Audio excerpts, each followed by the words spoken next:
Problem Fix here today. Do you have a problem with your Nintendo Switch Joy-Con controllers that need to be repaired?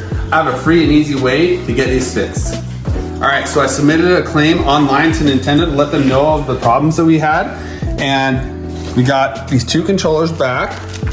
And this one had stick drift issues. And this one had a button that was broken.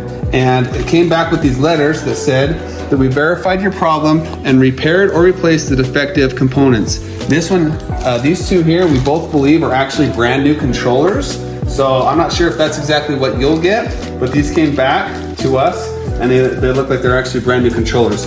These were free. It took about a week to get these back after we submitted the claim. Super easy, no problems. And they sent us a text message letting us know what they did to them, when they received them, and then when the repair was done, and then when they were gonna send them back to us.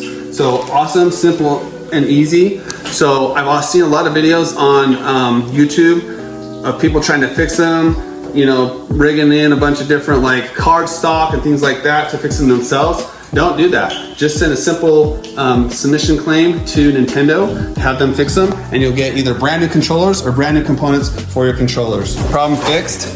Like and subscribe.